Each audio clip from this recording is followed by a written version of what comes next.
अस्सलाम वालेकुम students. Remaining part immune system का आज स्टार्ट करेंगे। उसमें हमारा टॉपिक है humoral immunity and cell mediated immunity. अब पहले पढ़ेंगे हम ह्यूमरल इम्यूनिटी यानी एडॉप्टिव इम्यून सिस्टम।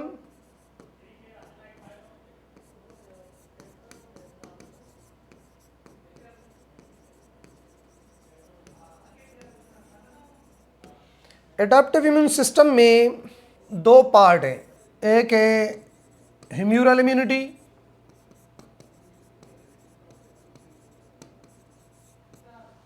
और दूसरा है सेल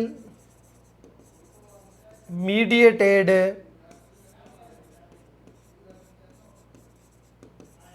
इम्यूनिटी। एक्वायर या एडॉप्टिव इम्यून सिस्टम, इसमें दो टाइप होंगे, ह्यूमरल और सेल मीडिएटेड। ह्यूमरल इम्यूनिटी, इसमें इन्वॉल्व होते हैं बी लिम्फोसाइट और सेल मीडिएटेड इम्यूनिटी, इसमें इन्वॉल्व होते हैं टी लिम्फोसाइट।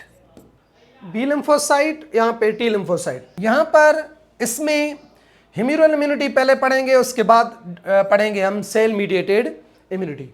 पहले हम पढ़ेंगे ह्यूमरल इम्यूनिटी।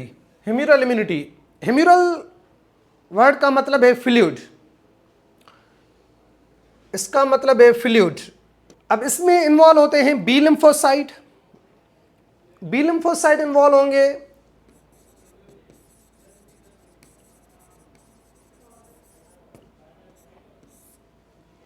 बी वर्ड क्यों यूज कर रहे हैं, इसको नाम बी का क्यों दे रहे हैं, अल्फाबेट का लेटर बी क्यों इस्तेमाल करते हैं?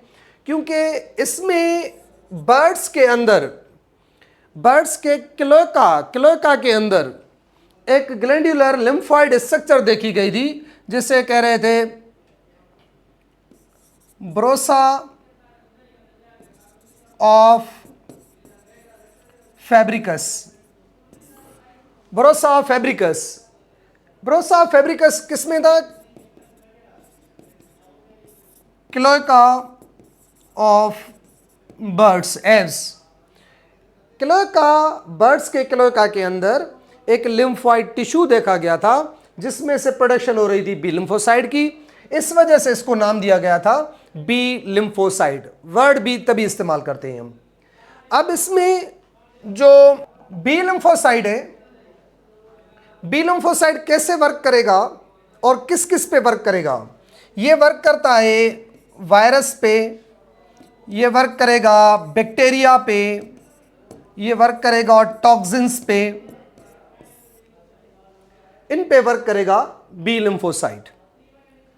अब बी लिम्फोसाइट की एक्टिवेशन कैसे होगी, ये कैसे काम करेंगे, इसमें देखिए।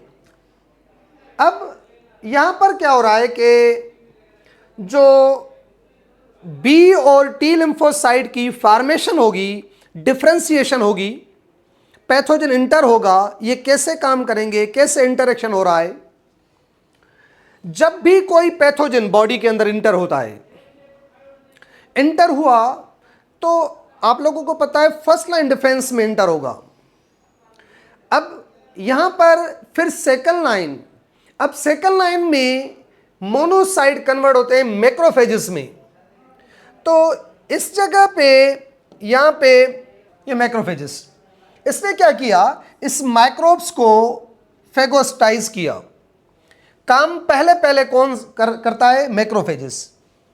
मैक्रोफेजेस पैथोजन को, वायरस हो बैक्टीरिया हो, जैसे बॉडी में इंटर हुआ सेकंड लाइन डिफेंस काम करेगा, मैक्रोफेज इसको फेगोस्टाइज करेगा। स्टेप फर्स्ट होगी एक्टिवेशन की। अब देखें हमें क्या पढ़ना है, हमें पढ़ना है बी लिम्फोसाइट, बी लिम्फोसाइट और टी लिम्फोसाइट, ह्यूमरल और सेल मीडिएटेड। अब बी लिम्फोसाइट की फॉर्मेशन कैसे होगी, ये काम कैसे करेगा, क्यों करता है, कौन सी इंटरेक्शन इसको मिलेगी और इम्यून सिस्टम डेवलप क्यों हो रहा है, ये पूरी डिटेल में हम पढ़ेंगे शुरू से लेकर। तो मैक्रोफेजेस ने काम किया, कौन सा काम किया? इसने फेगोसाइटोसिस का काम किया। इसने फेगोसाइटोसिस का काम किया, यहां पे फेगोसाइटोसिस हो गई, ये स्टेप 1 हुई। इसमें क्या हुआ, जैसे ये देखें आप स्टार टाइप यहां पे लिखा हुआ ना, ऐसे ये पैथोजन की, ये देखें ये पैथोजन है ना, तो इस तरीके का पैथोजन है। जैसे अंदर आएगा, मैक्रोफेज के अंदर आएगा, तो यहां पे ये फ्रेगमेंट्स में स्प्लिट होगा। अब जब पैथोजन ये फ्रेगमेंट्स में स्प्लिट होगा, इस तरीके से ये फ्रेगमेंट्स हैं, तो इनको हम नाम देंगे एंटीजेंस।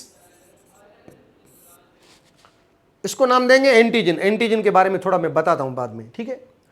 सो ये ब्रेक हो गया फ्रेगमेंट्स में, क्योंकि एंजाइम्स, मैक्रोफेजेस के जो एंजाइम होंगे वो इसको ब्रेक कर देंगे फ्रेगमेंट्स में।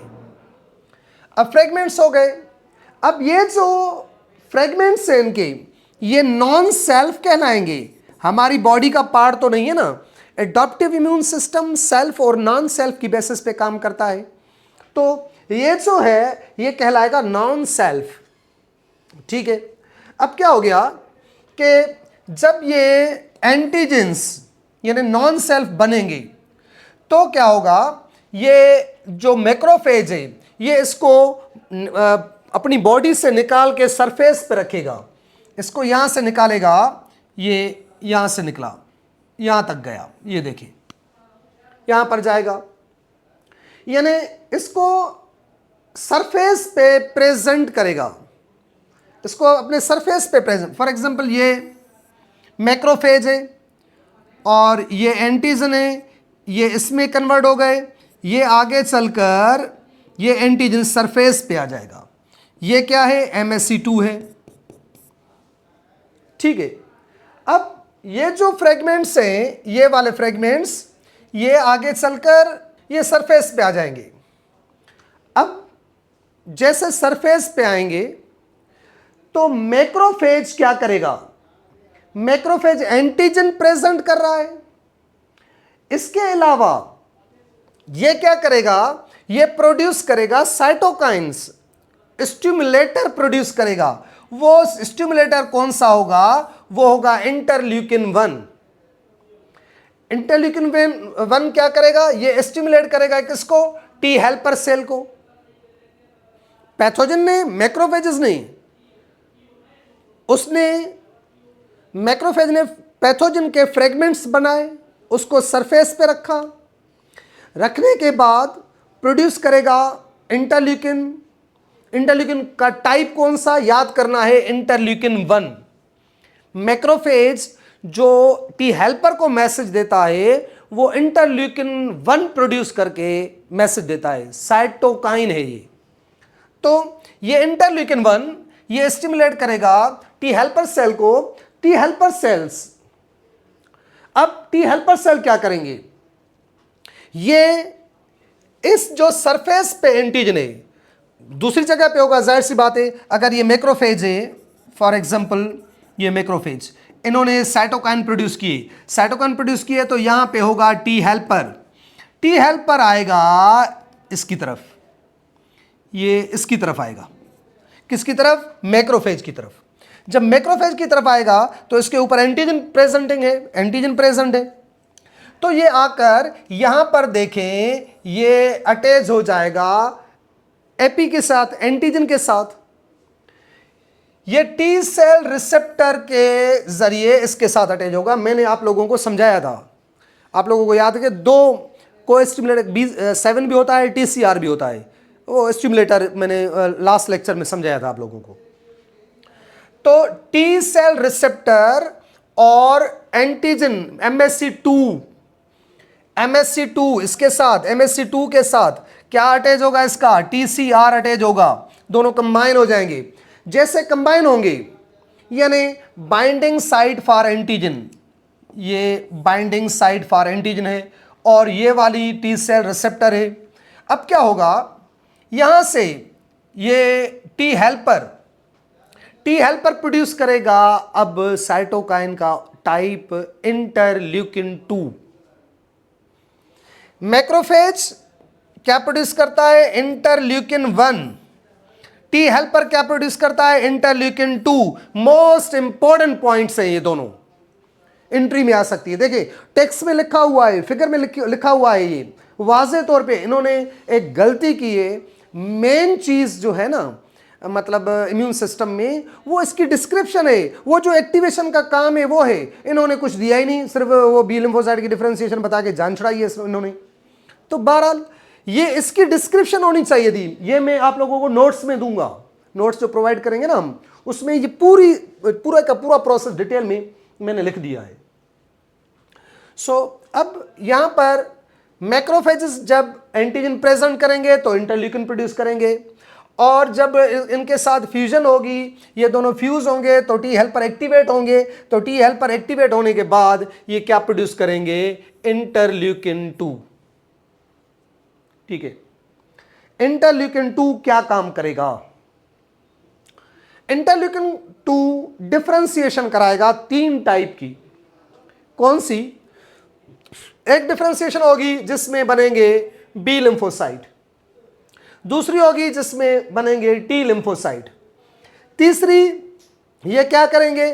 टी हेल्पर को मजीद डिवाइड करेंगे। टी हेल्पर को मजीद डिवाइड करेंगे कैसे? देखें यहां पे ये डिफरेंशिएशन बी, ये टी हेल्पर।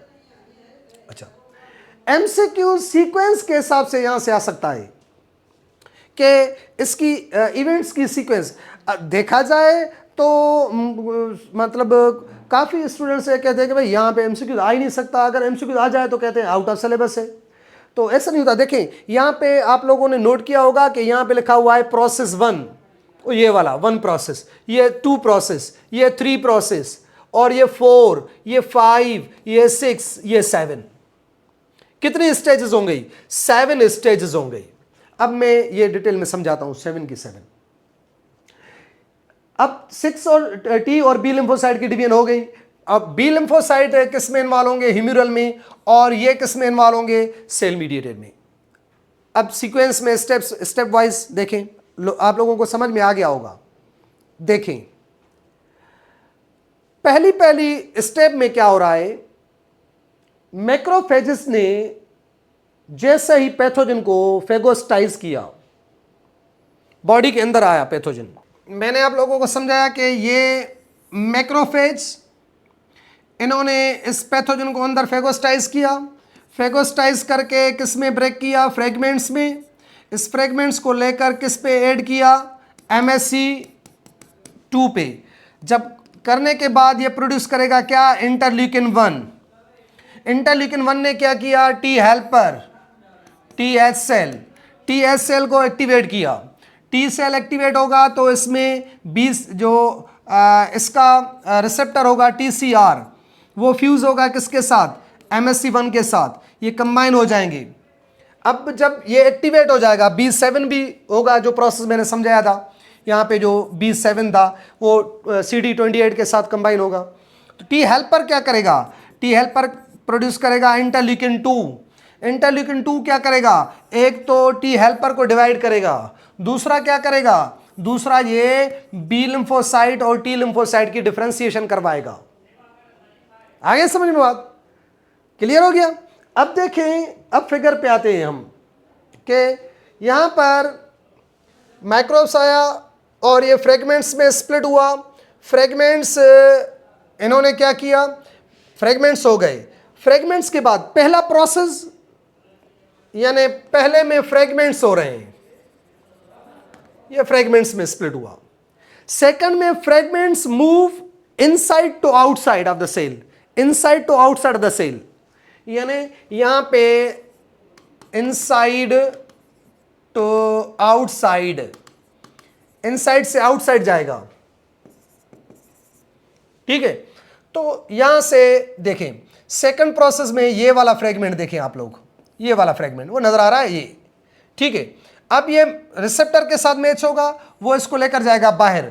कहां पे ऐड करेगा? MSC2 पे, वो यहां पे ऐड करेगा, ये इसको निकाल के बाहर आएगा। तो जो मूवमेंट है रिसेप्टर के साथ उस फ्रेगमेंट की, रिसेप्टर उठा के उसको बाहर लेकर जाएगा। तो इनसाइड टू आउटसाइड, थर्ड में जो ये प्रोसेस है थर्ड, वो बाहर चला गया, बाहर जाके अटैच हुआ किसके साथ, MsC2 के साथ। फोर्थ प्रोसेस यहां पे देखें आप, फोर्थ प्रोसेस में ये वाला फोर्थ है, ये वाला, ठीक है। अब ये वाला जो फोर्थ प्रोसेस, इसमें TCR, टी सेल रिसेप्टर, और MsC2 इसका जो मतलब एंटीजन प्रेजेंटिंग सेल है, दोनों आपस में फ्यूज होंगे, कॉम्प्लेक्स बनेगा। अब कॉम्प्लेक्स बनने के बाद ये कौन सा प्रोसेस हो गया, फोर्थ प्रोसेस, ठीक है। पहले में फ्रेगमेंटेशन हुई, फ्रेगमेंट्स बने, सेकंड में रिसेप्टर के साथ अटैच हुआ, थर्ड में उस रिसेप्टर ने उसको बाहर मतलब MSC के साथ अटैच करवाया, फोर्थ में टी हेल्पर इसके साथ अटैच होगा। अब क्या होगा, हेल्पर टी सेल क्या करेगा, हेल्पर टी सेल प्रोड्यूस करेगा इंटरल्यूकिन 2। अटैचमेंट के बाद एक्टिवेट होगा टी हेल्पर, एक्टिवेशन के बाद क्या प्रोड्यूस करेगा, इंटरल्यूकिन 2। टी हेल्पर की एक्टिवेशन में कौन सी साइन है जो पता चले कि ये एक्टिवेट हो गया है, production of interleukin 2। Production of interleukin 2, इससे पता चलेगा कि ये टी हेल्पर जो है वो एक्टिवेट हो गया है। इंटरल्यूकिन के काम 3 देखें। पहली स्टेप में फिफ्थ नंबर में क्या हो रहा है, देखें, ये डिवाइड करेगा किसको, टी हेल्पर को। ये टी हेल्पर डिवाइड हो गया फिफ्थ नंबर में, T helper. Interleukin 2 stimulate the cell division. और 6 नंबर में क्या होगा, 6 नंबर में ये इंटरल्यूकिन 2 क्या करेगा, ये डिफरेंशिएशन कराएगा किसकी, टी लिम्फोसाइट की, बी लिम्फोसाइट की फॉर्मेशन करवाएगा। उसके बाद किसकी फॉर्मेशन होगी, टी सेल्स की, बी सेल्स बनेंगे, टी सेल्स बनेंगे। मैंने आप लोगों को समझाया था पहले कि ये बी सेल बन गए और टी, बी लिम्फोसाइट और टी लिम्फोसाइट, क्लियर। तो ये हो गया activation and class switching of B lymphocyte, activation and class switching of B lymphocyte. Main चीज एक आप लोगों को बताया हूं कि switching of B lymphocyte depend upon interleukin 2 and interleukin 2 produced by the T helper cells. T helper cell activation depend upon the interleukin 1. Interleukin 1 produced by the macrophages, APC macrophages.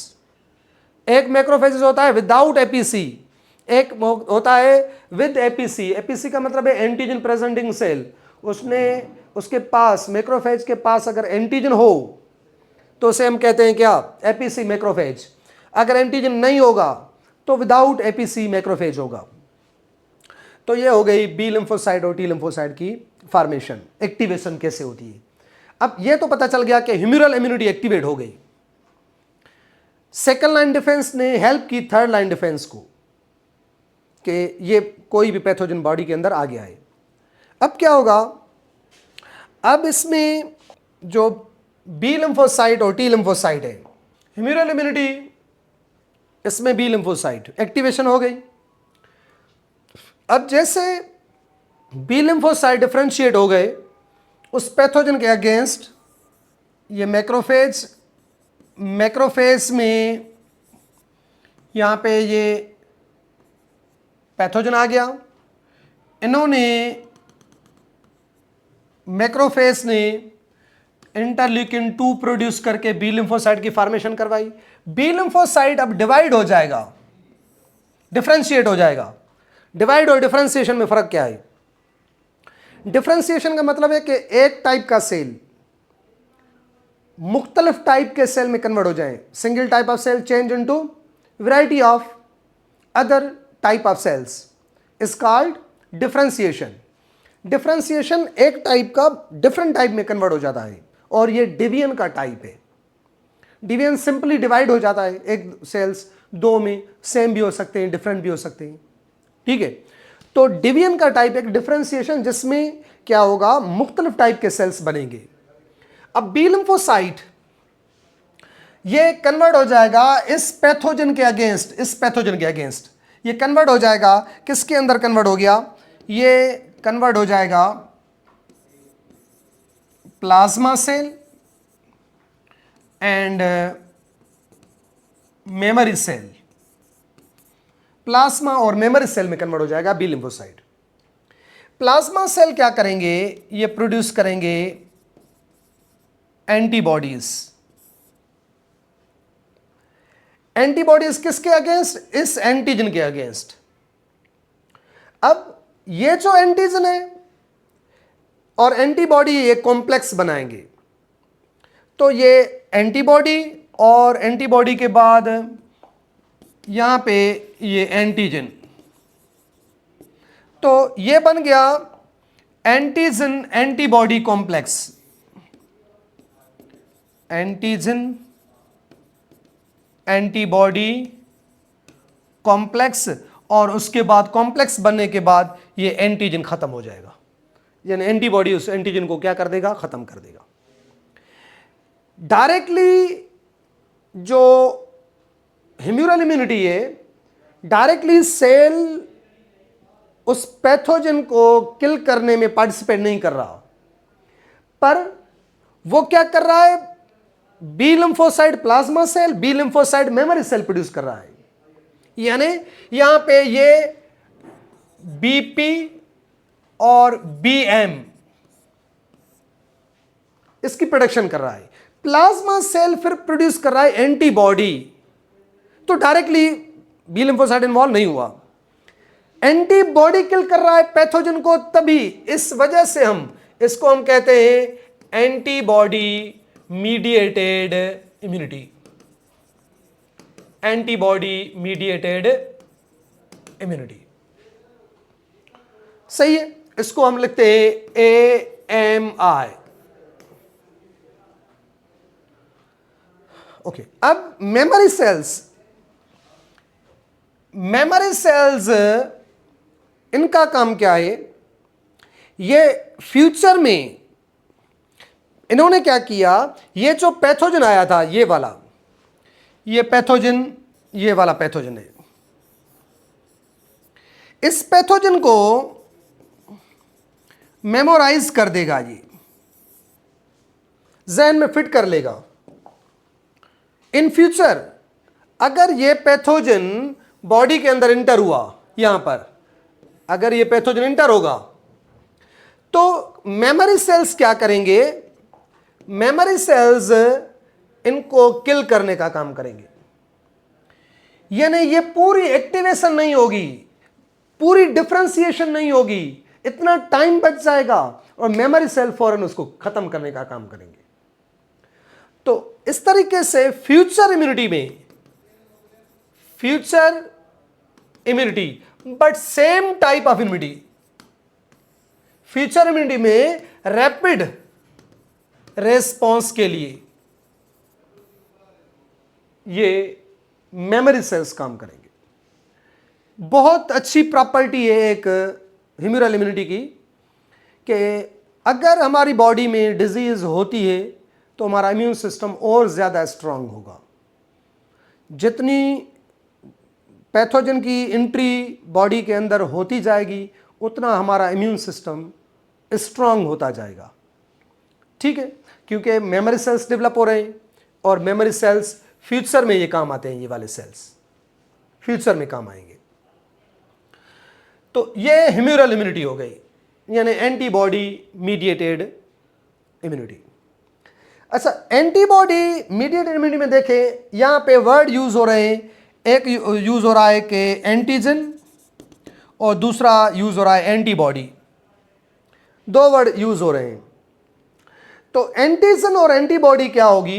Antigen क्या होते हैं? Antigen होते हैं foreign particles, foreign particles, non self, या specially and specially ये protein और fragments of protein, या antigen को हम कहेंगे कि एंटीजन है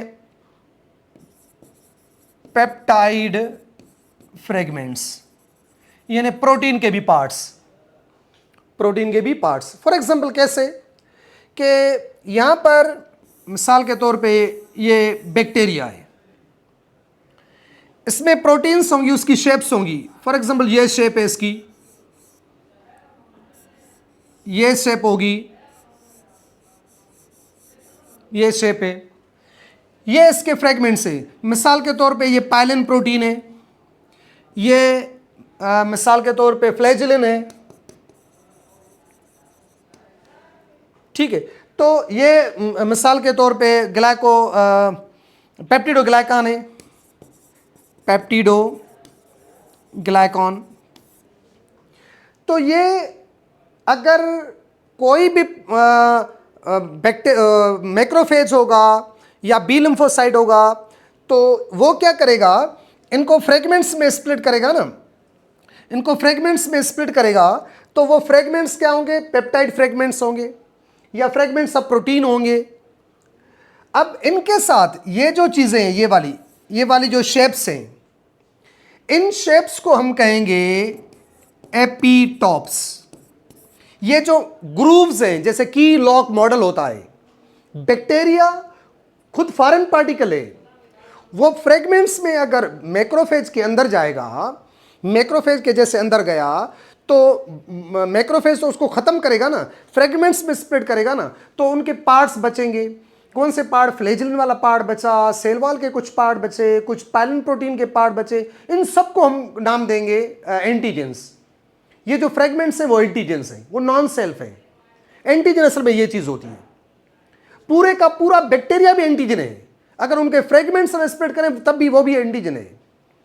तो अब जो उनके फ्रेगमेंट्स हैं, उनके ग्रूव्स होते हैं, उनमें डिंपल्स होते हैं। तो जैसे की लॉक मॉडल में एक्टिव साइट और रिएक्टिव साइट होती है, इसी तरीके से ग्रूव्स स्पेसिफिक स्ट्रक्चर्स होती है, उन स्पेसिफिक स्ट्रक्चर को हम नाम देते हैं एपीटॉप्स। अब एपीटॉप मिसाल के तौर पे एपीटॉप हो गया एक, ये एपीटॉप, ये एपीटॉप हो गया, यानी यहां से ये वाला एपीटॉप के साथ एंटीजन एंटीबॉडी बाइंड करेगी।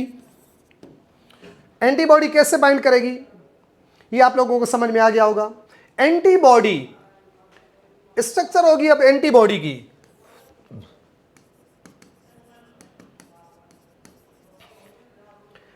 एंटीबॉडी क्या है, एंटीबॉडी असल में ग्लाइकोप्रोटीन है, ग्लाइकोप्रोटीन, सही है। एंटीबॉडी क्या है, ग्लाइकोप्रोटीन। इसको हम नाम देते हैं इम्यूनो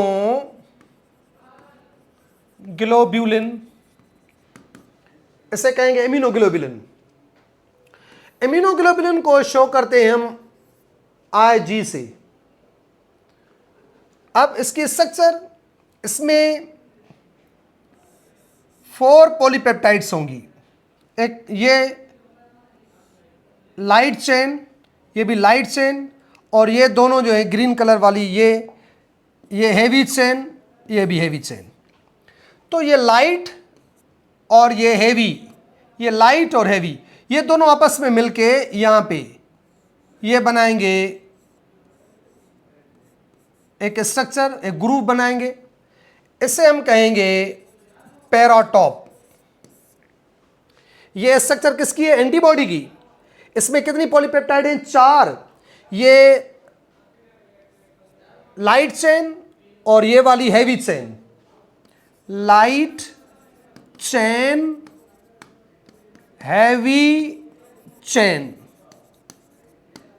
ठीक है। अब एक लाइट और हैवी मिलकर क्या बनाएंगे, एक स्ट्रक्चर बनाएंगे जिसे हम नाम देंगे पैराटॉप। अब पैराटॉप क्या करेगा, ये पैराटॉप इस एपीटॉप के साथ कंबाइन होगा। फॉर एग्जांपल यहां पे ये